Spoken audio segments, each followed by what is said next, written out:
Seorang muslim akan selalu merasa tenang menjalani kehidupan dunia ini. Salah satu sebab utamanya karena dia yakin ada kehidupan hari kemudian. Kehidupan dunia ini sebentar. Semua kita lihat depan mata kita, sekuat apapun fisik seorang manusia, kita nggak bicara lagi makhluk Allah yang lain, manusia saja. Orang yang terdekat di antara anda pribadi, kerabat-kerabat kita, teman-teman dekat, orang-orang tua kita, mereka meninggal dunia. Sekuat apapun, sehebat apapun dia, ya, prestasi dunianya, profesor kah, doktor kah, dia seorang bisnismen yang terkaya di dunia kah, orang yang paling gagah atau cantik kah, orang yang paling dihormatin kah, kepala suku kah, presiden kah, siapa saja, atau orang susah, semua akan meninggal. Kehidupan dunia sebentar akan dilaluin.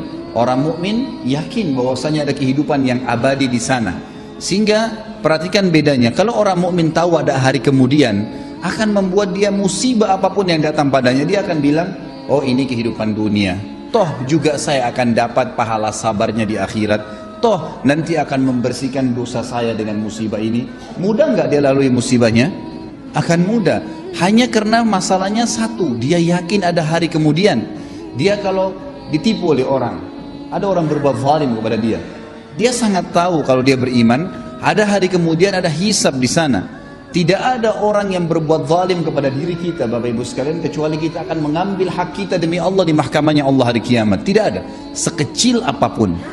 Jadi dalam tafsir ayat wa may ya'mal mithqala dzarratin khairan yara, siapa yang berbuat kebaikan sebesar biji sawi dia akan lihat hari kiamat. Kata ulama, dihadirkan di depannya tempat dia lakukan pada saat itu, jenis pekerjaannya, waktunya, seperti dia melihat sebuah cuplikan film yang dia lihat bagaimana dia melakukannya, dan dia ingat wa may ya'mal mithqala dzarratin syarran yara, dan siapa yang berbuat keburukan sekecil biji sawi pun dia akan lihat pada hari kiamat tempatnya, kapan dia lakukan, siapa yang sedang dia jahati, dan seterusnya akan diperlihatkan pada hari kiamat. Tidak ada sesuatu yang hilang. Bukankah hadis Nabi SAW yang masyhur riwayat Bukhari, bahwasanya apakah kalian tahu siapa orang yang bangkrut? Hadis ini sudah sering masyhur di kalangan para dai-dai kita. Maka para sahabat mengatakan, ya Rasulullah, orang yang bisnis bangkrut, hilang dirham dan dinarnya. Kata Nabi SAW, bukan, itu kecil kalau cuma dirham dan dinarnya yang habis, rupiahnya habis, tokonya bangkrut, itu kecil, tidak ada masalah sebenarnya. Tapi orang yang bangkrut yang sebenarnya adalah orang yang datang hari kiamat membawa pahala sholat lengkap, pahala puasa lengkap, pahala haji, pahala sedekah, banyak sekali. Tapi dari sisi lain pernah mencaci maki orang yang ini, pernah memukul orang yang itu, pernah mengambil haknya orang yang ini, dan tidak minta maaf, tidak mengembalikan hak-hak itu di dunia. Maka mereka akan datang pada hari kiamat di mahkamahnya Allah menuntut, ya Allah, orang ini zalimi saya, ya Allah, orang ini pernah pukul saya, pernah gibah saya, pernah fitnah saya, pernah mengambil sepotong tanah saya, pernah dan seterusnya. Lalu diambillah dari pahala dia, dibagi-bagikan kepada orang-orang yang sedang menuntut. Kalaupun sudah habis pahalanya dan masih banyak yang datang menuntut, kata Nabi SAW, diambil dosa-dosanya orang yang menuntut, ditimpakan kepada dia. Maka jadilah dia orang yang bangkrut sebenarnya, pahalanya semua habis, ditambah lagi ditimpakan kepadanya dosa-dosanya orang yang akan menyebabkan dia menanggung hukumannya, gitu kan. Maka dia dilemparkan, kata Nabi SAW, ke dalam api neraka lebih jauh daripada jarak timur dan barat. Perhatikan kalau orang beriman membaca hadis ini, kira-kira apa yang membuat dia khawatir kalau dia terzalimi di dunia? Gak ada sesuatu. Kalau kita tidak bisa mengambil hak kita di dunia, kita akan panen dalam bentuk pahala pada hari kiamat, akan melahirkan ketenangan jiwa. Kita akan tenang, ternyata tidak ada yang hilang tuh. Sendal kita yang pernah diambil, HP kita yang pernah dicuri, kunci mobil kita yang pernah hilang, mobilnya pernah hilang, pernah dibuat apa sajalah kezaliman orang lakukan. Tidak ada yang akan selamat pada hari kiamat. Allah Subhanahu wa ta'ala akan datang dan menghakimi semua hambanya. Sampai kata Nabi SAW di dalam hadis yang sahih, kalian akan berbicara dengan Tuhan kalian tanpa ada penterjemah di antara kalian pada hari kiamat, dan Allah akan menghakimi semua hamba-hambanya pada hari itu. Semuanya, tidak terkecuali, tidak ada yang bisa lolos pada saat itu. Beriman pada hari kiamat, hari kemudian memberikan ketenangan jiwa. Seorang muslim tahu, orang mukmin tahu, pada saat dia lahir, saya nggak bicara kalau anda sehat kemudian tiba-tiba anda stroke, itu ringan. Bagaimana dengan orang yang baru lahir tiba-tiba sudah cacat, udah buta matanya, udah nggak bisa jalan? Apa kira-kira yang bisa menghibur dia coba? Kalau anda sebutkan apa yang saya sebutkan sekarang tentang masalah, tanamkan dalam hatinya adanya hari kiamat dan semua cacat fisik di dunia ini tidak akan dibawa di akhirat. Tidak akan dibawa di akhirat. Karena fisik yang kita pakai sekarang hanya sebatas di dunia. Hanya sebatas di dunia. Hadis Nabi SAW riwayat Bukhari yang berbunyi, kata Nabi SAW, jasad kalian akan dimakan oleh tanah, ya, kecuali tulang ekor kalian yang darinya Allah akan membangkitkan kalian pada hari kiamat, ya, akan dibangkitkan. Allah akan turunkan hujan yang akan menetesi setiap tulang ekor tersebut dan akhirnya kalian tumbuh seperti tumbuhnya tanaman, dan Allah membuatkan fisik yang baru.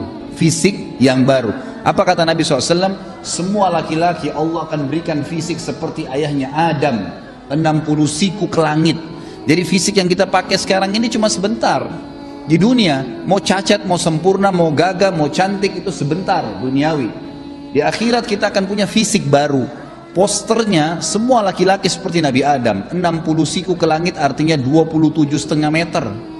Dan semua perempuan 40 siku ke langit artinya 17,5 meter. Semua sama. Yang kafir dan beriman akan sama fisiknya. Akan diberikan fisik yang baru oleh Allah Subhanahu wa ta'ala. Kira-kira terhibur nggak orang yang bangun lahir dalam keadaan stroke atau lahir dalam keadaan cacat kalau kita mengatakan ini cuma di dunia? Atau dia mengatakan oh ini cuma di dunia saya laluin. Pada saat saya meninggal setiap detik bisa datang malaikat maut, maka saya akan meninggalkan jasad ini dan saya akan mendapatkan jasad yang baru. Nggak ada masalah bagi dia. Beriman kepada hari kiamat itu akan mendatangkan ketenangan jiwa bagi seseorang. Juga dari sisi yang lain, dia tidak akan bergantung dengan dunia. Dia akan meninggalkan dunia ini, dia jadikan dunia ini di belakangnya. Ulama sudah sepakat mengatakan, siapa yang mendahulukan akhirat dalam kehidupannya, maka dunianya akan ikut. Dan siapa yang mendahulukan dunianya, maka akhiratnya akan luput. Hilang akhirat itu, tidak bisa. Coba anda fokus ke masalah akhirat. Azan, sholat. Waktunya puasa, puasa. Waktunya baca Al-Quran, baca Al-Quran. Berzikir, berzikir. Pokoknya ibadah. Waktunya sedekah, ya bersedekah. Semuanya dahulukan masalah akhirat. Maka dunia kita akan datang dengan sendirinya. Dimudahkan oleh Allah Subhanahu wa ta'ala. Dimudahkan dengan sangat mudah. Allah Subhanahu wa ta'ala datangkan dari belakang dia. Tapi orang subhanallah yang kejar dunia, sibuk dengan meetingnya, lupa dengan sholatnya dilewatkan. Ya subhanallah, bisa dia dahulukan meeting dengan partner bisnisnya daripada bertemu dengan Allah Subhanahu wa ta'ala, yang kalau dia bahasakan bahasa kantor sama saja dia sedang absen dengan Allah. Sebenarnya pada saat itu pencipta langit dan bumi yang memberikan kepada dia ruh, yang ciptakan jasadnya, yang mengizinkan hidungnya bisa menarik oksigen sehingga dia bisa hidup, ditinggalkan hanya dengan urusan dunia? Gak mungkin. Tapi orang kalau yakin dengan hari kiamat, dia tahu ada Allah SWT akan menghisab pada saat itu, dia akan lebih mendahulukan masalah akhiratnya. Dunia akan jadi kecil bagi dia. Seorang mukmin pada saat punya rumah besar terus tiba-tiba jadi rumah kecil, gak masalah buat dia. Gak masalah buat dia, gak ada masalah karena semuanya dia tahu dunia sebentar, gitu kan? Sisi yang lain lagi, orang yang beriman kepada hari kiamat ini akan termotivasi jemaah sekalian untuk melakukan amal-amal saleh, sibuk dengan amal saleh. Gak ada waktu bagi dia untuk berbuat dosa. Ingat, setiap dosa yang kita lakukan kalau berhubungan dengan Allah Subhanahu wa ta'ala, zina, tidak sholat, syirik, berhubungan dengan Allah Subhanahu wa ta'ala langsung, kita taubat kepada Allah, Allah ampuni. Tetapi perbuatan dosa itu akan mendatangkan konsekuensi dari Allah. Hukumannya ada, pembersihan dosa itu. Kalau orang mukmin tahu ini, anda sebagai orang yang beriman tahu bahwasanya setiap dosa yang saya lakukan akan ada konsekuensi hukumnya, anda tidak akan melakukannya. Banyak orang berani, kalau dalam bahasa ulama itu tajarra Allah, dia berani sekali pada Allah, karena dia belum tahu kalau dia melakukan satu perbuatan dosa akan datang konsekuensi hukum dari Allah, nggak bisa dia selamat.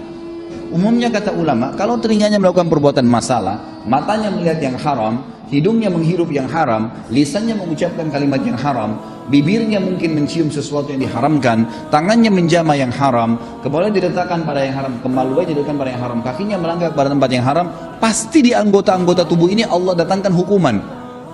Jangan heran kalau anda pernah berbohong, tiba-tiba ada satu waktu kena sariawan. Itu sudah umum kata ulama kalau berhubungan dengan Allah Subhanahu wa ta'ala.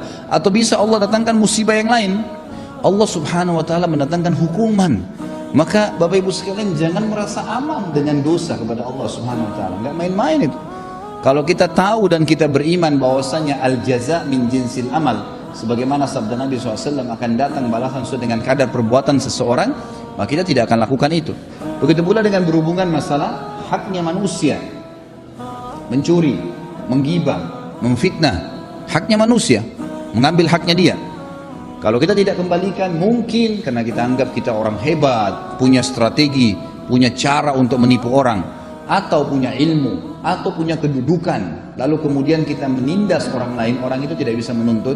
Gak ada yang selamat dari mahkamah Allah SWT. Perhatikan kata ulama, hari ini Anda menipu, besok pasti Anda ditipu, pasti.